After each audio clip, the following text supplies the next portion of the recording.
টাকার স্বরাষ্ট্রমন্ত্রী ক্ষমতা আইজ আছে কাইল নাই, কথা কন না কে? ওবাইদুল কাদেরের এক বেক্সিতে বাবা বিএমপিয়ালারা পায়খানা করত, আমরা হুজুররা রিমান্ডে মার খাইতে খাইতে স্টেজে বইয়া সরকারের বিরুদ্ধে কথা কইতে সাহস পাই নাই। স্টেজে ওঠার আগে আওয়ামী লীগের পাত্রী নেতা ভুডার করে ভুডা, যেটা হাইকা ঠিক মতো পানিও খরচ করে না, ওর নেতায় ডাক দিলে পানি খরচ করা থুয়া দৌড় মারতো। কথা কন না কেন? এই আবার আসুলিয়ার কলিজার টুকরা বাইরে, আওয়ামী লীগের পতনের পরে তোমরা একটা জিনিস দেখিয়ে রাখবা, যে কে কে দল করবা জানি না, আওয়ামী লীগের পতন দেখে নতুন করে যারাই রাজনীতি করতে আসবা তোমরাও শিক্ষা গ্রহণ করবা, তোমরাও কোনোদিন জনগণের সাথে খারাপ ব্যবহার করবা না। শেখ হাসিনার ছবি তার বাপের ছবি উপরে দিয়া ফেস্টুনি টানাইয়া প্রত্যেকটা রাস্তার মোড়ে মোড়ে লাগাইতো। দেন তো বাংলাদেশে অনেকটাও আসেনি, এই তো ছাতার ক্ষমতা। এমনকি শেখ হাসিনার গণভবনে তাও একটা ছবি নেই, কথা কন না কেন? যে এই দেশ স্বাধীন করছে বঙ্গবন্ধু, যে যার ডাকে লক্ষ লক্ষ মানুষ মুক্তিযুদ্ধে নেমে গেছে, আজকে তার মূর্তি, তার ভাষ্য, তার ভাস্কর্য গলায় রশি বাইঙ্গা টাইনে টেনে বাইঙ্গে বাইঙ্গে এমনকি মাথার উপর উঠে মুতে দিচ্ছে, কথা কন না কেন? ক্ষমতা কার? এর দ্বারাও যদি আপনার ইমান ঠিক না হয় চান্দু চাষা আর হইব। আমলিকের সব চান্দুগুলারে বলবো সবগুলা সময় আছে এখনো, 1 বছরের চিল্লায় যাও, কথা কন না কেন? পুলিশের মাইরির থেকেও বাঁচতে পারবা আর জনগণের মুখ খাওয়ার থেকেও বাঁচতে পারবা, কারণ 15 বছর চান্দুরে কম জুলুম করো নাই। আইন মুক্তিরই চান্দুরে ধরছে, তা ওই যে যেটা দাড়ি মারি চাইছে মাহুন্দা হয়েছে, জাইলগিয়া হয়েছে, জাইলগিয়া ইন্ডিয়া জামানের লেগে দাড়ি চাচ্ছে, মনে করছে দাড়ি চাচ্লেই বুঝি আল্লাহ বাঁচাই দিবে, কিন্তু ওর জানা নাই আল্লাহ যারে বাঁচায় সেই বাঁচবে, কথা কন না কেন? আরো জোরে বলেন, আরো জোরে বলতে হবে, আল্লাহ যারে বাঁচাবে সেই বাঁচবে। শেখ হাসিনার ছেলেবেলা অর্থাৎ শেখ হাসিনার যত বংশের রক্তের আপনজন আছে 1 সপ্তাহ আগে সবগুলারে পাচার করছে, কথা কন না কেন? ওইগুলারে বাঁচাই বল গেছে, আর যেইগুলা বেশি বেশি পড়র পড়র করছিল মনে রাখবেন এটা বাংলাদেশ, এটা পাকিস্তান না, এটা ইন্ডিয়া না। বাংলাদেশের মানুষকে আল্লাহ এমন একটা মেধা দিয়ে বানিয়েছে, এরা কেউটা খায় না, কাউর ধার ধারে না, সুযোগ পাইলে আইকেলা পাস সাইসা যায় না, আসা ঢুকায়। এটার নাম বাংলাদেশ। পৃথিবীতে 14টা কান্ট্রি আমি সফর করছি, সেই ইংল্যান্ড বলেন, মালয়েশিয়া বলেন, সৌদি আরব তো কতবার গেছি, পাসপোর্টের সিল ছাড়া বলতে পারবো না, সিঙ্গাপুর বলেন, মালয়েশিয়া বলেন, ভারতবর্ষ বলেন, চায়না বলেন, পৃথিবীর যেই রাষ্ট্রে আমি গেছি বাংলাদেশের মতো দেশপ্রেম আমি পৃথিবীর কোনো দেশে দেখিনি। আপনি যাই যা মনে করেন না কেন, যদি আপনি 2024 সাল 5ই আগস্টের থেকে শিক্ষা না নেন, কিয়ামত পর্যন্ত আপনার ঈমান আর কোনোদিন শিক্ষা হবে না, কথা বলেন না কেন? জ্বলন্ত প্রমাণ দিয়ে দেয়, ফেরাউন 100 বছর হায়াতে জিন্দেগি পাইল, মাথা ধরল না, আল্লাহ দাবি করে ছেড়ে বরদাস্ত। ও মনে মনে ভাবছিল আমার ক্ষমতা নেয় কি, আর আল্লাহর সাথে পাহাড়ে যাই উনি একটা কথাবার্তা বলেছিল যে আল্লাহ তুমি আমার যতদিন বাঁচায় রাখবা ক্ষমতার মস্তদে, আমি জানি তুমি একজন আছো, আমি এইটা বলবো না যে তুমি দেয়ার ইজ নো গড, এটা কখনোই বলবো না, আমি বলবো তুমি একজন গড আছো, ইয়েস গড তুমি আছো, কিন্তু আমার সাথে একটা ওয়াদা দাও, আমি যতদিন ক্ষমতায় থাকবো খোদাই দাবিটা আমার দিও, মরার পর আমার যা দাও দিও, আমার কোনো কষ্ট নেই। আল্লাহ মুস্কি হেসে দিয়ে বলে, তাই তুই এটার ভিতরে রাজি আছো? হ্যাঁ আমি রাজি। আপনারা জানেন ডাইরেক্ট কোরআন শরীফের আয়াত, আল্লাহ রাব্বুল আলামিন জিবরাইলকে বললেন ওরা কথাটা রেকর্ড কর আর দলিলের মধ্যে সাইন লিয়ে নাও, দুনিয়া চাই আখিরাত চাই না, বাল তুথিরুনাল হায়াতাদ দুনিয়া ওয়াল আখিরাতু খায়রু আবকা, দুনিয়া যে চাবে আল্লাহ তাকে দুনিয়া দিবে, আখিরাতে তার কিছু দিবে না, মনে রাখবেন। দুনিয়ায় যারা জায়গা জমি টাকা পয়সা বিল্ডিং চাইবেন আল্লাহ তাদের দিবে। আল্লাহ কি করবে?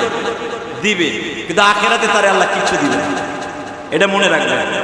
তো ফিরাউন যখন আল্লাহর কাছ থেকে দলিল করে নিয়ে আসলো আমি দুনিয়া চাই আখিরাত চাই না, আল্লাহ রাব্বুল আলামিন বলেন যা তোরে দুনিয়া দিয়ে দিলাম, তবে মনে রাখিস তোর মরণ পৃথিবীর এমন ভাবে আমি দিব সারা দুনিয়ার মানুষ তোর মনে রাখতে হবে। ফেরাউন কোট করে কি বলছিল জানেন? আরে দূর, মরার পর কি দিবা দিব ওটা পরেরটা পরে বুঝবো, আগে নগদ যেটা পাই হাত পাইতে নেই। এরকম কিছু শ্রেণীর মানুষ আছে না? আমরা ওয়াজের মাঠে বুঝাইতে গেলে দূর মোল্লার জাতগুলো কয়, এরকম আছে না কিছু?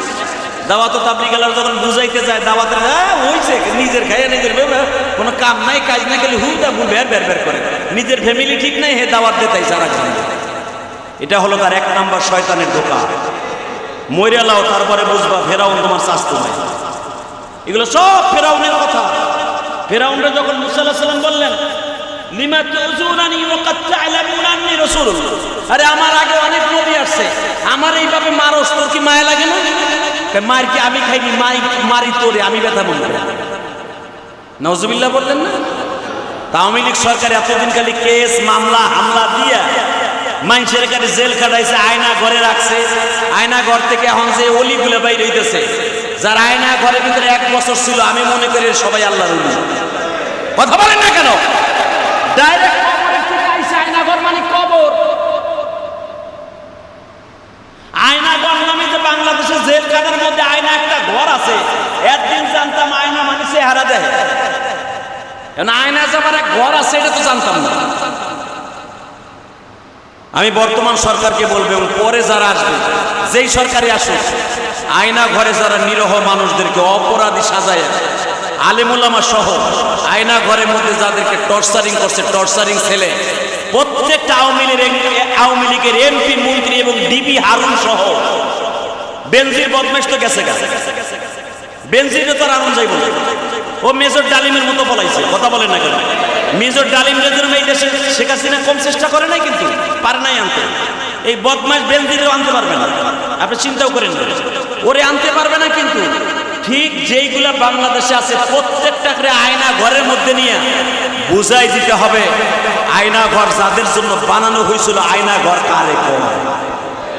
কথা বলেন না কেন? আল্লাহ তোমার কাছে বিচার, বিচার তোমার আছে জানি, তোমার বিচার আস্তে আস্তে হবে। বান্দার বিচার খুব দ্রুত, আল্লাহর বিচার, জোরে বলেন আল্লাহর বিচার ভালো করে বোঝার চেষ্টা করবেন। আমি জানি এখন আপনারা কইবেন, এবং আমার মিডিয়া, কারণ আমি তো যেখানেই যাই আমি ভাবি নাই যে হেনে মিডিয়ায় আমি পালাই আজকে জুমার নামাজটা পড়াইতে চাইছিলাম, মিডিয়াও বুঝছে আজকে ওগুলো লাভ বেশি হইল, কারণ আজকে যে দিচ্ছে আজকে তো আর নাই আওয়ামী লীগ সরকার। কিন্তু মনে রাখতে হবে যেই সরকারি ক্ষমতায় আসুক না কেন, বিশ্ব সরকারের ভুলে গেলে চলবে না। কথা বলেন না কেন? ওই বিশ্ব সরকার, ওনার নাম কি? আল্লাহ। যারা আসতে করেন মনে হয় ভয় পাইতেছেন, এখন আর ভয় নাই। ওনারে ডাক দিলে কোনো ভয় নাই। আওয়ামী লীগ সরকার আমলে ডাক দেন আর বিএনপির আমলে ডাক দেন, আর এখন যিনি আসছেন চাচা ডাক্তার ইউনূস, মানুষ বিপদে বলে দোয়া ইউনূস পরে, এখন আর কোনো দিক যাওয়ান লাগবে না, খালি ওনার ভবনে গেলে ইউনূসকে ডাক দিলে হইতো দোয়া ইউনূস। এই মুসলমানের বলা ভালো করে বুঝেন, যে যারে নিন্দে সে তারে ফিন্দে। কথা বলেন না কেন? শেখ হাসিনা সারা জীবন তারে সুৎখোর কয়ে গালি দিছে, বাংলাদেশে পাড়া দিলেই তারে জেলখানায় ঢুকাইব। এখন আমার মন কেন যেন কইতেছে এইটা উল্টা হয়েছে। শেখ হাসিনা যদি বাংলাদেশে কখনো পাড়া দেয়, 2 দিনের লেগে হইলেও আয়না করে যেতে, আমার বিশ্বাস আয়না করে যেতে। শুধু একটা কথা বলে দিয়ে যাই, ক্ষমতা কে দেয়? কে নেয়? এই মসজিদের উদ্বোধন অনুষ্ঠানে বলে গেলাম আমি কয়দিন বাঁচবো জানি না, ও আওয়ামী লীগের চান্দু, এখানে বহুত আওয়ামী লীগের চান্দু আছেন আমি জানি, আজকে দাঁড়াইতে পারবেন না, দাঁড়াইলে ঘুষির চোটে আপনার নাকশা আমি নিজেই বানাইলাম। এতদিন আপনি দাঁড়াইতে সাহস পাইছেন, এখন পারলে খারান তো। কারণ কি জানেন? ক্ষমতা কে দেয়? নেয় কে? ওই আল্লাহ আছে না? আছে তো? বিশ্বাস হয়? সত্যি হয়? হাত হাত উঁচা করে দেখান তো কার কার হয় না। হ্যাঁ ঠিক আছে, কার কার হয় না, ঠিক আছে। উনি আসে না, আসে, এটা ভুলে যায় না আওয়ামী লীগের চান্দুরা। 45 মিনিট আগেও জানতো না শেখ হাসিনা যে আমার এই মুহূর্তের জন্য আমার কাপড়টা বন্ধ গাছাইতে দিত। তা না হলে কাপড় যদি ঠিক মতো গাছাইতে দিত, যেই ছেলেগুলো ব্যঙ্গ করছে আমি সবচেয়ে বেশি কষ্ট পাইছি। মা বোন সবারই আছে, কথা বলেন না কেন? যেই জিনিসগুলো তোমরা নিয়ে উল্লাস করেছ, যেই জিনিসগুলো উল্লাস করেছো আমার ছাত্র সমাজ ভাইরা, এটা তোমার মারও আছে, তোমার বোনেরও আছে, তোমার বিবিরও আছে। শুধু একটা কথা বলে দিয়ে যাব, যেই বঙ্গভবনের কাছে কান রাত 2টা 3টা 4টায় আমি বঙ্গভবনের সামনে দিয়ে, গণভবনের সামনে দিয়া মাহফিল করে যাইতাম, আর্মি দাঁড়ায় থাকতো 24 ঘন্টা। কথা বলেন না কেন? এমনকি প্রধানমন্ত্রীর বাড়ির সামনে রোড দিয়েও গাড়ি যাইতে দিত না, গাড়ি ঘুরে আর এক দিক দিয়ে যাইতে হইতো। আজকে তার বাসভবনে ঢুকিয়া সে যেই ঘাটে ঘুমায় সেই ঘাটে ঠ্যাঙের এবার ঠ্যাং দিয়ে ছেলেরা নাচে আর কয় দখল হয়ে গেছে। এরপরে যদি আপনি আল্লাহর ওলি না হন, তাহলে বোঝা গেছে আপনার ইমান ফেরাউনের স্বাস্থ্য ভাই ছাড়া আপনার ইমান কোনদিন রিফাইন হবে। শুধু আপনাদের খেদমত আরজ করবে, দুনিয়া ছাড়া সময় আসবে কি আসবে না? আসবে। আওয়ামী লীগের প্রত্যেকটা বন্ধুকে বলবো, মৃত্যুর কথা বলে যাওয়া চলবে না, মানুষের প্রতি জুলুম করা যাবে না। এমনকি বিএনপি বলেন আর যেই দল ক্ষমতা আসুক, জামাত ইসলাম বলেন, আমাকে হুজুরকে বলেন, যেই দলই আসুক, গরিব মানুষের চোখের পানি, আলেম ওলামার চোখের পানি কখনো ফেলাবে না। কথা বলেন না কেন? দুনিয়া সব দেখা যাবে, মাজলুমের চোখের পানি কোনোদিন বেঁধে যাবে। তার জ্বলন্ত প্রমাণ এখন আমি আপনাদের সামনে তুলে ধরব। মক্কা নগরীতে আমার নবী ছিল মাজলুম। কথা বলেন না কেন? 13টা বছর আমার নবী ছিল মাজলুম। ইন্না ফাতাহনা লাকা ফাতহাম মুবিনা। যেদিন আমার রাসূল মক্কা নগরী দখল করল, মক্কা নগরী দখল করার সময় আবু সুফিয়ানের বাড়িতে সব নেতাগুলো দিয়া পালাইছে। আবু সুফিয়ানের বাড়ির এমন কোন জায়গা নাই যেই জায়গায় আবু জেহেলের গোষ্ঠী পালায় নাই। আবু জেহেল তো মারা গেছে, সব নেতাগুলো যে পালাইছে আবু সুফিয়ানের বাড়িতে। নেতা বাসান মোহাম্মদ পুরা মক্কা দখল করে নিয়েছে। যেরকম এখন সারা বাংলাদেশ দখল করছে ছাত্র সমাজ, আওয়ামী লীগের কোন একটা নেতা যদি এই মহল্লায় দাঁড়ায়, আশুলিয়ার মহল্লায় দাঁড়ায়ও কথা কর, ওর পাশার বাকলা থাকবে না। ও খালি ফোন করে কয়ে দিব জাহাঙ্গীরনগর বিশ্ববিদ্যালয়ের দোস্ত এখানে এক চান্দু আছে, সকালে কইব বিকেল বেলা দেখবেন আর পেন্টু নাই। কথা কর না কেন? ঠিক এমনি করে আবু সুফিয়ান, আল্লাহ কয় দেখ তোর দাড়িতে বাঁচাইতে পারে কিনা। বরঞ্চ দাড়ি যেদিন চাচ্ছে তারপরের দিন ধরা খাইছে। দাড়ি যে কয়দিন ছিল ওই কদিন মোটামুটি ভালো চা খা ভালো করে খাইছে। কথা কর না কেন? বাসায় কে? মাথায় রেখে নেতা বাসান, নেতা বাসান। আবু সুফিয়ান বলতেছে আমি যে তোকে বাঁচাবো, আমি তো মরতেছি। তাহলে তোমার এতদিন দল করলাম, তুমি মক্কার প্রেসিডেন্ট, তোমার দল করলাম, তোমার দল করলাম, তোমার দল করলাম। আবু সুফিয়ান কয় আমার দল করস নাই, যে যেমনে পারে সেমনে পালা। আবু সুফিয়ান দেখতে আসছে নবী মুহাম্মদ কোন সূরাতে কিভাবে মক্কা দখল করছে। আপনারা জানেন আবু সুফিয়ান কাবা ঘরের সামনেও আসে নাই, জাবালে সাফা যেখান থেকে আপনার আমি দৌড়াই, ইন্নাস সাফা ওয়াল মারওয়াতা মিন শাআইরিল্লাহ, যেখানে সাফা মারা সাই করেন, এই সবুজ বাতির এখানে পাহাড় ছিল তখন। এখানে দাঁড়াইয়া কাবার দরজার দিকে দাঁড়ায় দেখে মুহাম্মদ কই, দেখে মুহাম্মদ সাল্লাল্লাহু আলাইহি ওয়াসাল্লাম কাবার দরজার সামনে দাঁড়াইয়া দোয়া করতেছে আল্লাহুম্মা হাদিনা ফীমান হাদাইত ওয়া আফিনা ফীমান আফাইত। আল্লাহ এরা বুঝে না, একে হেদায়েত দান করো, একে ভালোর সাথে রাখো। আল্লাহকে কোনো অসুখ বিসুখ দিও না, আল্লাহকে হেদায়েতের রাস্তা খুলে দাও। আবু সুফিয়ান ওইখান থেকে আওয়াজ শুনে, কারণ আমার নবী, এই আমার নবীর কোনো মাইক লাগতো না, আমার নবীর আওয়াজ 3 কিলোমিটার পর্যন্ত যাইতো। এটা নবীর মুআজিজা, জিবরাইল পাঠাই দিত নবীর আওয়াজ। হে মেরে ভাই দোস্ত বুজুর্গ, আবু সুফিয়ান ওখানে দাঁড়ায় শুনতেছে যে সে দোয়া করতেছে আল্লাহ মক্কাওয়ালাদেরকে আমানতের সাথে রাখো, মক্কাওয়ালাদের ভালো রাখো, ওকে হেদায়েত নসিব করো, উপরে গসব দিও। এই লোকটার বিরোধিতা করছে 13 না। আবু সুফিয়ান সাইদা ধরা খাইছে, সাইদা আলীর হাতে ধরা খাইয়া নবীর কাছে কালেমা পড়ে বাইতে গেছে। ভালো করে বুঝবেন, কালেমা পড়ে যখন বাইতে গেছে, আবু সুফিয়ানের বোন নাম ছিল হিন্দা। এই মহিলা এতই বিচক্ষণ মহিলা ছিল, আপনার আমার মতো 8টা-10টা পুরুষ মা হিন্দার কাছে কোনো বেইলি ছিল। যখন শুনতে পাইছে আমার স্বামী কালেমা পড়ছে, কোনো দিক তাকায় নাই, খুন্তি পুরাইয়া, আগুনে খুন্তি পুরাইয়া আবু সুফিয়ানের পিঠের মধ্যে ঠাইসা দিয়েছে। এই বদমাশ হিজড়া, তুই বলে মুহাম্মাদের কাছে কালেমা পড়ছস? এই দাড়ি ধরিয়া আবু সুফিয়ান রে এমন চারাত চারাত করে থাবু শুরু করতেছে। বুখারীতে আসছে, থাপড়াইতে থাপড়াইতে গাল লাল বানালাইছে বলতে। আবু সুফিয়ান বলে, আজকে তুমি আমার যতই মারবা আমি তোমার কিছু কম না, কারণ আমি আজকে মুহাম্মদ সাল্লাল্লাহু আলাইহি ওয়াসাল্লামের আদর্শ গ্রহণ করেছি। কারণ তার আদর্শ সম্পর্কে আল্লাহ কোরআনে এইভাবে বলছে, লাকাদ কানা লাকুম ফি রাসূলিল্লাহি উসওয়াতুন হাসানাহ ওয়া ইন্নাকা লাআলা খুলুকিন আযীম।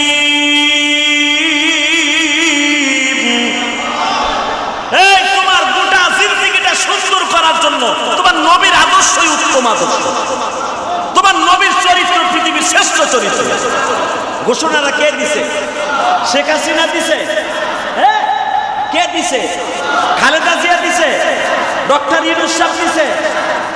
লাকাদ কানা লাকুম ফি রাসূলিল্লাহি উসওয়াতুন হাসানাহ। তোমার সুন্দর রাজনীতি শেখার জন্য তোমার নবীর আদর্শ, তোমার নবীর রাজনীতি উত্তম রাজনীতি। এটা আমি কইছি, ডাইরেক্ট কোরআনের কথা। যখন আবু সুফিয়ান বোর হাতের মায়ের খেয়ে কইতেছে, আজকে তুই আমার যত অপমান করবি আর মারবি আমি তোরে কিছু কম না, কারণ আজকে আমি মুহাম্মাদের উত্তম আদর্শের সন্ধান পাইছি। আবু সুফিয়ান ছাদের উপরে যাইয়া তসবিহ পড়তেছে, তসবিহ। আবু সুফিয়ানের বউ কয়, তোমার এমন কি জাদু করলো মুহাম্মদ যে তুমি জাদুতে গ্রাস হয়ে গেলা? হিন্দা বড় এক ঘুমটা লইয়া আসছে, নবী মুহাম্মাদের কলিজা ভেদ করে দেবে। তার স্বামীরে তার কাছ থেকে ছিনাই নিয়ে গেছে। বেজান রে, আপনাদের ছোট্ট একটা কথা বলে দিয়ে যাই, হিন্দা কিন্তু আমার নবীর শাশুড়ি। হিন্দাকে শাশুড়ি বুঝেন না? যেই বউলিয়া ঘুমান, ওই বউডারে যে পেটে রাখছে উনি কি হয় আপনার? তা নবীর একজন বিবি উম্মে হাবিবা, হিন্দার মাইয়া, খুব আদরের মাইয়া, একমাত্র মাইয়া উম্মে হাবিবা, আবু সুফিয়ানের মেয়ে। আইছে জামাইরে খুন করার লেগে, আইছে স্বামীরে কিন লেগে ছিনাই নিছে। রাজি আছেন না নাই? আল্লাহ কবুল করুক, জোরে কোনা হইন। ও বাজান, আল্লাহর বিচার আছে না নাই? এ কথা বল না, আছে না নাই? যে আবু সাইদ রে যেই পুলিশ গুলি করছিল, তদন্ত করে পাওয়া গেছে ওরে কিন্তু অনুমতি দেওয়া হয় নাই গুলি করার। যেটা সত্য সেটা বলতে হবে, ওরে সরকারিভাবে অনুমতি দেয় নাই।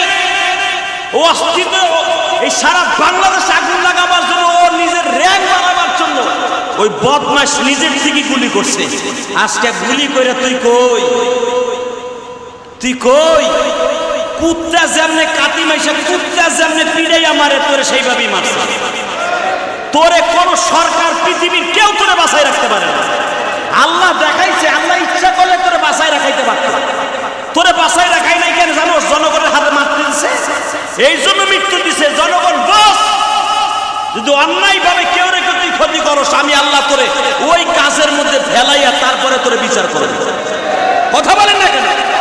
আল্লাহ ইচ্ছা করলো ওই পুলিশকে কিন্তু লুলা বানাইয়া সারা জীবন প্যারালাইজ দিয়ে মারতে পারত, মারে নাই। যে যেমনে যা করবেন ওইভাবে তার মরণ হবে। এটা কে বলে দিয়েছিল? তুই যেমনি অন্যায় ভাবে ছেলেটারে গুলি করছো, মায়ের বুক খালি করছো, তোর মায়ের বুক খালি করছে জনগণ কুত্তার মতো পিটাইয়া। এই যে দেখেন যাদেরকে মারতাছে, এই যে রোডের উপর দাঁড় করাইয়া কেউ ল্যাংটা করে, কেউ আবার দাঁড় করাইয়া বাবা কুত্তার মতো মারে, কেউ আবার ল্যাংটা করে নাচায়। এইগুলা তাদের হাতে রাখো, ওইসে পরে নামাজ পড়ে নেবে বহ। আর ও কয়ে তুই বহ না, বসো। এটা কি ওয়াজের মাঠ থেকে চাপাই চাপাই পড়ে নামাজ পড়বো না বেটা? আল্লাহ কবুল করুক, জোর করে আমিন। এই মুসলমান ভাইরা ভালো করে বুঝেন, এই যে যেইগুলার রাস্তার পর দ্বারা বিচার করতেছে, আপনি মনে রাখবেন এইগুলার বিচারের সম্মুখীন হওয়ার পিছনে তাদের এগুলো হাতের কামাই। কথা বলেন না কেন? মায়া কান্না দেখাই লাভ নাই। তবে আমি সমস্ত ছাত্র সমাজ ভাইদেরকে বলবো, বাবার বয়সী লোকদের সাথে বেয়াদবি করিস না, বেশি বাড়লে আবার আল্লাহ ছাড়ে না। কথা বলেন না কেন? ওই আল্লাহ কিন্তু দুনিয়া বান্দাদের হাতে কিছুদিনের জন্য ছাইরা দিছে, ছাড় দিছে। উনি কিন্তু ছেড়ে দেয় নাই, উনি কিন্তু ছাড় দিছে। 5 বছর 10 বছর ছাড় দিছে, 15 বছর ছাড় দিছে, 17 বছরের মাথায় উনি ছেড়ে দেয় না। কথা বলেন না কেন? শুধু আপনাদের খেদমত আরজ করতে চাই, জুমার সময় কথা বেশি বলা যাবে না। শুধু আমার একটা কথা নেবেন, রসুলের আদর্শ যদি কারো অন্তরে থাকে, ওই মানুষটা কোনোদিন অন্যায় করতে পারে না, ওই মানুষটা কোনোদিন বিপদগামী হতে পারে না। আলেম ওলামা মনে রাখবেন, সারা জীবন আপনাদের কাছে ভালো থাকবে। আওয়ামী লীগ বলেন, বিএনপি বলেন, এই যে তত্ত্বাবধায়ক সরকার যারা এখন আসছেন, যারাই আসছে, মনে রাখবেন সবার কাছে আলেম ওলামা সম্মানের পাত্র থাকবে। আমরা কারো কাছে অসম্মানিত হব না, কারণ একটা মাত্র কারণ, আমরা নাইবে নবী। কথা বলেন না কেন? যারা আমাদের পরে জুলুম করবে, যারা আমাদের পরে অন্যায়ভাবে জুলুম করবে, ওদের বিচার আল্লাহর পক্ষ থেকে হবে। ওদের বিচার হবে কি হবে না? যদি আজকে আপনি আমার মনে কষ্ট দিয়ে আমারে কাঁদান, আপনি অপেক্ষায় থাকেন, আপনি কাঁদবেন, ইনশা আপনি কাঁদবেন, চুমোর আপনি কাঁদবেন। আজ হোক আর 1 সপ্তাহ পরে হোক, 1 বছর পরে হোক আর 15 বছর পরে হোক, আপনি কাঁদবেন। আর আপনার কান্না পৃথিবীর কেউ দেখবেন, ঠিক না ঠিক? অতএব আপনাদের খেদমত আরজ করব, সময় বেশি সময় নয়, একটা কথার উত্তর দিবেন। দুনিয়ায় যতদিন বাঁচবেন, ঈমান আমলকে ঠিক রেখে বাঁচবেন, ঠিক না? শুধু হেন্দার কথাটা বলেই আপনাদের কাছ থেকে নামাজের জন্য রেডি হব। এই হেন্দা প্রধানমন্ত্রীর বউ, বোঝেন? 1-2 বছর প্রধানমন্ত্রী ছিলেন আবু সুফিয়ান। অতএব আপনাদের খেদমত আরজ করব, আজকের এই নতুন মসজিদটা আমার আবুল ভাই করেছেন, তার বাবার জন্য, তার মায়ের জন্য, তার জনম দুঃখিনী মায়ের জন্য, বাবার জন্য আবুল ভাই করেছেন। আপনাদের এলাকায় উনি কিন্তু ব্যক্তিগতভাবে করেন নাই, উনি আপনাদের খেদমতের জন্যই করেছেন। উনি যদি ইচ্ছা করতেন এখানে হোটেল করবেন, পারতেন না? এখানে বিল্ডিং করে ভাড়া দিতে পারতেন না? আমিও গুনাহগার, একটা মসজিদ করছি এখানে নেবেন, 4 কোটি টাকা খরচ করছি, ইনশাল্লাহ বলেন। আপনি ভাইবেন না ওয়াজ করে করে আমরা বুঝি বোর্ড 3 পিস কিনি, বাড়িঘর খালি করি, খালি আমাকে বকে না উল্টা পাল্টা। আমিও 4 কোটি টাকা খরচ করে একটা মসজিদ বানাইছি, নিজে জায়গা কিনে কেরানীগঞ্জে। আমি কাউকে বলি নাই যে আপনি আমার 1 বস্তা সিমেন্ট দেবেন, যদি কেউ ইচ্ছা করে দেশে দলে নিছি। তার ভিতরে আমারে যিনি দিছেন, এই দাতাদের মধ্যে আমারে 60 থেকে 5 টন রড দিছে আমার মসজিদের প্রথম ছাদে, আমার এই আবুল ভাই। আলহামদুলিল্লাহ বলেন না? আমার মসজিদে আমি চাওয়া ছাড়াই, তার কাছে আমি 1 টাকাও চাই নাই, সে আমার মসজিদের প্রথম ছাদের rod 60 ton rod, 4.5 ton rod সে দিছে। এরকম তার অবদান আপনাদের গ্রামের ছেলে অনেক জায়গায় আছে। শুধু আপনাদের খেদমত আরজ করতে চাই, ওই আল্লাহ এখনো আছে না নেই? আছে ভাইজান, সব দিয়ে চলে যাবে। কেউ আপনার আপন না, আপনার রাজনীতি আপনার আপন না, ব্যাংকের টাকা আপনার আপন না, এমনকি আপনার ঘরের বিবি আপনার আপন না। আপনার আপন একমাত্র আপনার নেক আমল আর বদ আমল। যে কোনো একটা জিনিস সাথে আপনার যেতে হবে। আল্লাহ রাব্বুল আলামিন আপনাকে আমাকে সঠিকভাবে বুঝ দান করুক, যেরকম আমিন। যতদিন বাঁচবেন বলেন কোনো মানুষকে আর কষ্ট দিবেন না, ইনশাল্লাহ বলেন। কোনো মানুষের অন্তরে কষ্ট দিবেন না। যারে আজকে আপনি কষ্ট দিচ্ছেন, যার বাড়ি ঘরগুলো জ্বালাইতেছেন, বিএনপি আলার এখনো ক্ষমতায় আসে নাই, ক্ষমতার মুখও দেখে না। বাড়িঘর জ্বালাইয়া, রাস্তাঘাট পুরাইয়া, মানুষরে বাইরাইয়া কত অভিনয় দেখাইতেছে। তোমরা ভাইব না, এই ডক্টর ইউনূস 5-6 বছরের আগে উনি ক্ষমতা চান, স্বপ্ন দেখো না। কারণ ওনারে শেখ হাসিনা পদ্মা সেতুতে ফেলাইয়া 2টা সুখ নিতে চাইছিল। উনি গোসল করার লেগে পদ্মা সেতুতে একদিন যাবে, আমার মন কইতেছে যাবে, একদিন যাবে। উনি পদ্মা সেতুতে গোসল করতে হলে একদিন না একদিন উনি যাবে। যে আমার এমনি যখন সুখ দিতে চাইছিল, আমি নিজেই গোসল করে আসি। এই আশা পুরা করতে হলে বেড়ায় যাইব যদি বেটার জিদ থাকে। কিন্তু মনে রাখবেন, আপনি কোনোদিন কোনো মানুষের ক্ষতি করেন না প্লিজ। আপনাকে পাও ধরে ধরে বলে গেলাম, আপনাকে কথা ভালো লাগবে না জানি, তবে ভালো লাগবে। এই কিছু দেখার পরেও যদি আপনার ভালো না লাগে তাহলে আর কি দেখাবো আপনার। আল্লাহ রাব্বুল আলামিন আমাদেরকে বুঝে বুঝে আমল করার তৌফিক দান করুন। জোরে কানা আমিন, আরো জোরে কানা আমিন। যে যেভাবে আছেন সুস্থ থাকেন, ভালো থাকেন, দোয়া করেন ওই সমস্ত শহীদদের জন্য। আমার কওমি মাদ্রাসার 100-র উপরে ছেলে এই আন্দোলনের জীবন দিয়ে শহীদ হয়েছে। হাজার হাজার মায়ের বুক খালি হয়েছে, হাজার হাজার মা এখনো পর্যন্ত সন্তানদের হসপিটালের বেডে রাইখা মা প্রতিদিন যায় নামাজে বসে কান্দে। দোয়া করেন ওই সমস্ত ছাত্র ভাইদের জন্য, দোয়া করেন কলিজার টুকরা সেই শহীদদের জন্য যারা বাংলাদেশের ভোটের ন্যায্য অধিকার ফিরাই দেওয়ার জন্য আন্দোলন করে, সেটাও একটা জিহাদ। অতএব আল্লাহ রাব্বুল আলামিন আমাদের সবাইকে কবুল করুক, আবুল ভাইয়ের এই মুজাহাদাকে কবুল করুক। আমার মন বলে যদি আপনারা সবাই মিলে যদি আর একটা কাজ করেন, মসজিদটা ছোট হয়ে গেছে, মসজিদটা যদি আর একটা বড় হইতো, আমার মসজিদ এসে বড়, যদি আর একটু বড় হইতো, যদি পাশের জায়গাটা পাওয়া যাইতো অথবা এই জায়গাটা পাওয়া যাইতো, মসজিদটা বড় হইতো, আজকে আপনাকে খাড়াই থেকে কথা শোনা লাগতো না। আপনারা মসজিদে, আমার বিশ্বাস এই মসজিদের দোতলার কাজ খুব তাড়াতাড়ি ধরতে হবে, অতি দ্রুত দোতলার কাজ ধরতে হবে। কারণ আপনাদের যে প্রথম দিনই আবুল ভাই কিন্তু আজকে জুমার নামাজের পক্ষে ছিল না, উনি বলছিল আসরে পরে দোয়া করে উদ্বোধন করে দিয়ে যান। উনি আমার খুব মহব্বতের মানুষ, এত মহব্বতের মানুষ, এবং ওনার একটা ছেলে আছে, একটা মেয়ে, একটা ছেলে, ছেলেটা ওনার ছেলে বেশি ভক্ত। দোয়া করি আল্লাহ ওকে ওর বাবার মতো মানে, ওর দিলও অনেক বড়, দান দক্ষিণের দিক দিয়ে অনেক অনেক উপরে। শুধু আমি একটা জিনিস মনে রাখবেন, দুনিয়া থাকবে না কিন্তু এই মসজিদটা কিয়ামত পর্যন্ত থাকবে, ঠিক না?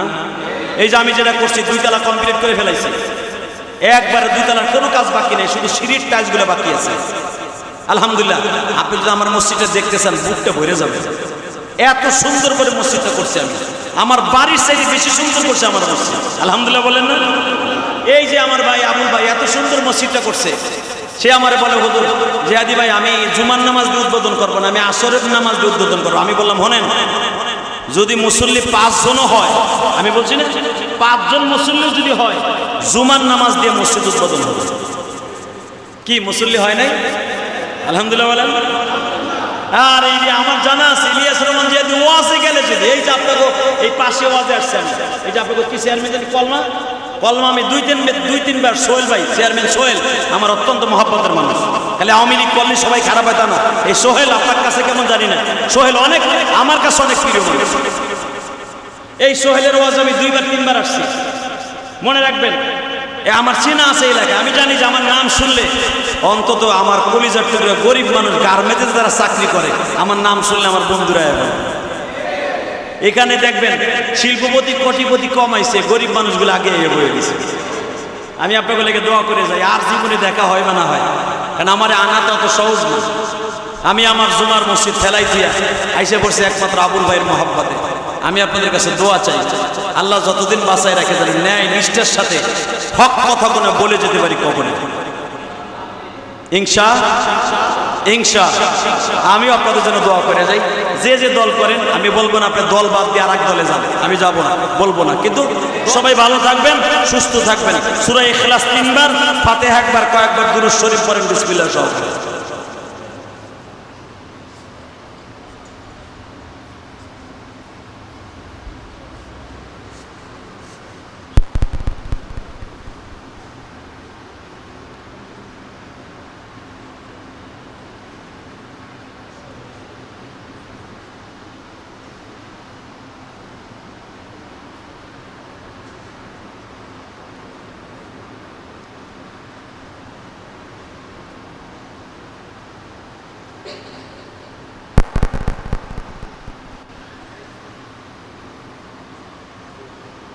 আস্তাগফিরুল্লাহ রাব্বি মিন কুল্লি যামবি ওয়া আতুবু ইলাইহি।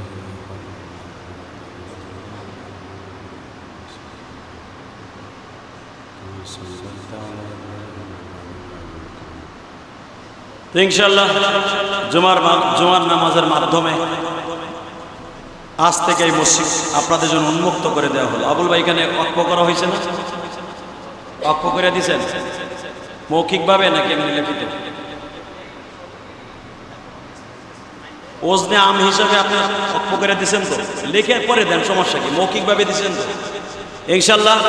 আসলে অক্ষ ছাড়া তো নামাজ হয় না, জুমার নামাজ। এই জন্য ওনার কাছ থেকে অনুমতি নিয়ে নিলাম। আপনাদের ওজনে আম একটা হলো, অক্ষ দুই প্রকার। কয় প্রকার? মাসলাটা বুঝলেন? ওজনে আম আছে একটা লিখিত পরীক্ষা এখনো হয়নি, কারণ সব অফিস আদালত এখন বন্ধ। ওজনে আম অর্থাৎ জনগণের সামনে, এই হাজার মানুষের সামনে আমি ওজনে আম হিসাবে আপনাদের নামাজ পড়ার জন্য আমি আল্লাহর রাস্তায় এই জায়গাটা অক্ষ করে দিলাম। এই একটা অক্ষ। আর একটা অক্ষ হলো আমি দলিলে অক্ষ স্টেজ থেকে এইটা কিয়ামত পর্যন্ত, এটা আল্লাহর জায়গা, আল্লাহর ঘর। এর ভিতরে আমার আওলাদ ফারজান নাতি পোতা কিয়ামত পর্যন্ত কেউ দাবি করতে পারবে না। এইটা একটা, দুইটা। তাহলে উনি আপাতত কাগজ কলমে দিতে পারেন নাই সময়ের অভাবে। আপনাকে আমভাবে মৌখিকভাবে বিশ্বনবী যেভাবে আমভাবে মৌখিকভাবে অক্ষ করে দেয়, আজকের জন্য আপনাদের এই মসজিদ উন্মুক্ত, সবার জন্য এই মসজিদ উন্মুক্ত। বলেন ইনশাআল্লাহ। সবাই নামাজ পড়তে পারবেন, সবাই জিকির আজকার করতে পারবেন, দাওয়াত ও তাবলীগের কাজও করতে পারবেন, সব ইবাদত করতে পারবেন ইনশাআল্লাহ। আজ থেকে আল্লাহর জন্য এটা অক্ষ।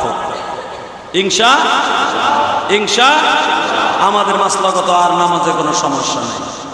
সবাই দোয়া করবেন ওনার জন্য। আল্লাহ তাআলা যেন ওনাকে এবং ওনার পরিবারদেরকে, ওনার বাবা মাকে আল্লাহ যেন মাফ করে দেয়।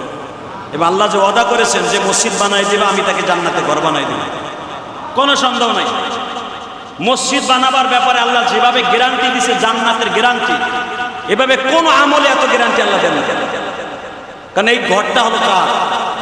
মান মানআ মাসাজিদাল্লাহ। আল্লাহ কোরআনে বলেন আমার মসজিদে আসতে কাউকে নিষেধ করবা না। তাহলে ঘরটা কার? তাহলে বোঝা গেল উনি যখন দান করে দিছে, উনি আল্লাহ বলেছেন যে তুমি যদি মসজিদ বানায় দাও, আমি আল্লাহ তোমার একটা কাজ করে দেব, তোমার আমি জান্নাতে ঘর বানাই দেব। মান বানা লিল্লাহি মাসজিদান বানাল্লাহু লাহু বাইতান ফিল জান্নাহ। যে ব্যক্তি মসজিদ ঘর বানাই দিবা, আমি আল্লাহ তাকে জান্নাতে ঘর বানাই দিব ইনশাআল্লাহ তাআলা। তো উনি যদি জান্নাতে যায়, আমরাও যাব ইনশাআল্লাহ।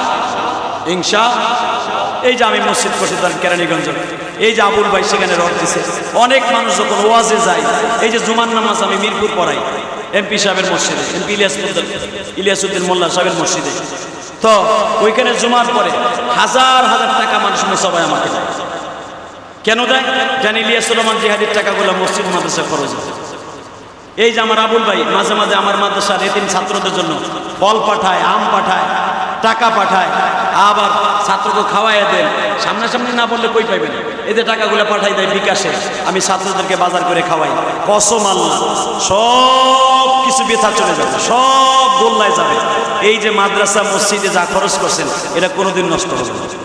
সেটা 100 টাকা হোক, 10 টাকা হোক, আর 5 টাকা হোক, আপনাকে মসজিদ করে দিছে, এখন চালাইবেন আপনারা ইনশাআল্লাহ। বেতন আপনারা কমিটি করবেন।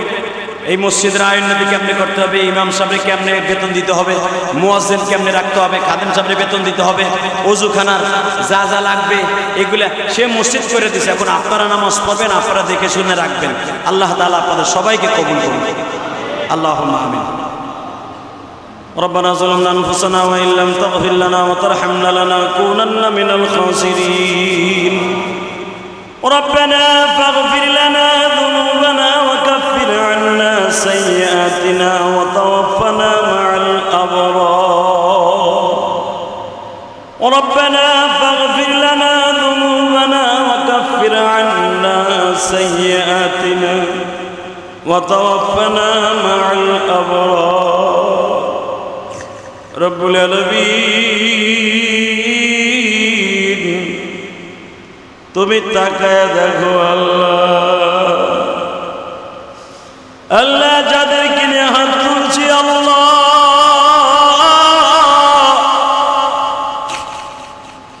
আজকে জুমার নামাজ পড়ার জন্য আসছি গো আল্লাহ। আজকে 16ই আগস্ট, আয় আল্লাহ তাআলা তোমার এক বান্দা অনেক কষ্ট করে রক্ত পানি করে পয়সা দিয়া তোমার ঘর করছে।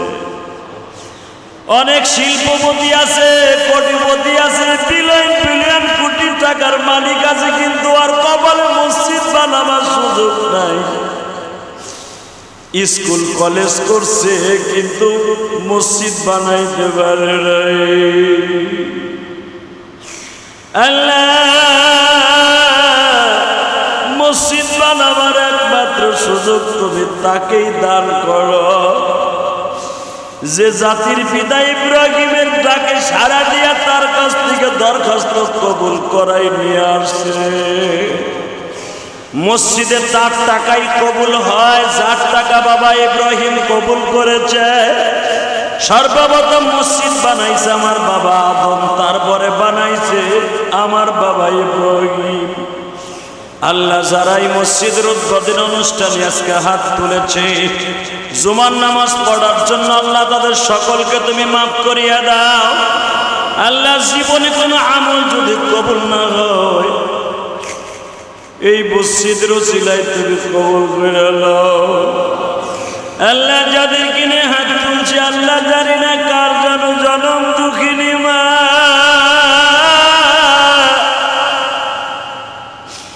কার যেন জনম দুঃখ মিয়া বাবা,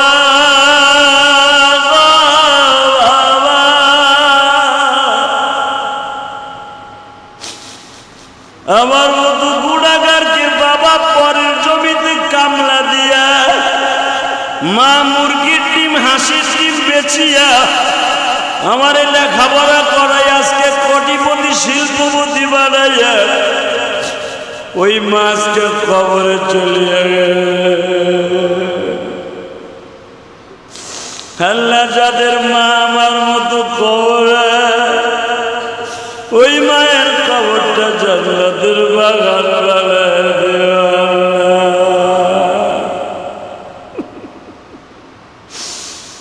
আল্লাহ তুমি তাকায়া দেখো আশুলিয়ার এই মসজিদের দিকে তাকায়া দেখো। আমার আবুল ভাই কোটি টাকা খরচ করে এই মসজিদটা করেছে। আল্লাহ তার বাবা মা দাদা দাদি নানা নানি শ্বশুর শাশুড়ি সবাইকে তুমি মাফ করিয়ে দাও। আল্লাহ এখানে আসার আগে আমার এক ভাই দোয়া চাইছে বরিশাল বাড়ি। আল্লাহ অনেক খেদমত করছে, তার বিবি আমার অনেক খেদমত করছে অল্প সময়ের ভিতরে। যদিও জায়গাটা ওই বাড়িটা আবুল ভাইয়ের। আল্লাহর এক ভাই অনেকবার দোয়া চেয়েছে তার বাবা মায়ের জন্য। খাস করে যে যেখান থেকে দোয়া চাইছে তাদের সবাইকে মাফ করে দেওয়া, কবরটা জান্নাতের বাগান বানায় দেওয়া। আল্লাহ আজকে যখন গাড়িতে গ্যাস নিতেছিলাম আল্লাহ টেকনিক্যাল যখন গ্যাস নিতেছিলাম একটা ছেলে গ্যাসের দোকানে চাকরি করে দৌড়ে এসে বলে আপনি ইলিয়াসুর রহমান জিহাদি না? আমি বললাম হ্যাঁ হুজুর, আমার মা আপনার এত ভক্ত, আপনার ওয়াজ ছাড়া মা একটা দিনও ঘুমায় না।